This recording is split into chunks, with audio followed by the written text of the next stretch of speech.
यह है रामचरितमानस मुनियों का प्रिय है। इस सुहावने और पवित्र मानस की शिव जी ने रचना की। यह तीनों प्रकार के दोषों, दुखों और दरिद्रता को तथा कलयुग के कुचालों और सब पापों का नाश करने वाला है।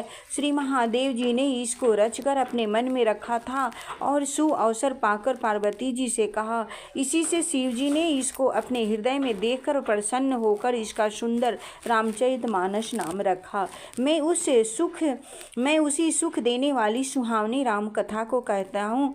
हे सज्जनों, आदर पूर्वक मन लगाकर इसे सुनिए। यह रामचरितमानस जैसा है, जिस प्रकार बना है और जिस हेतु से जगत में इसका प्रचार हुआ, अब वही सब कथा में श्री उमा महेश्वर का स्मरण करके कहते हैं। श्री शिव जी की कृपा से उसके हृदय में सुंदर बुद्धि का विकास हुआ, जिससे यह तुलसीदास श्री रामचरितमानस कवि हुआ।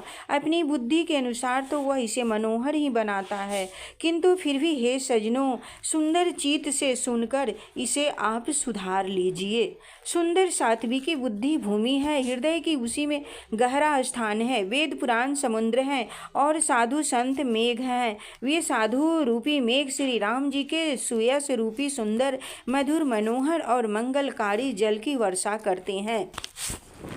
सगुण लीला का जो विस्तार से वर्णन करते हैं, वही राम सुयस रूपी जल की निर्मलता है, और जो मल का नाश करती है और जिस प्रेमा भक्ति का वर्णन नहीं किया जा सकता, वही इस जल की मधुरता और सुंदर शीतलता है।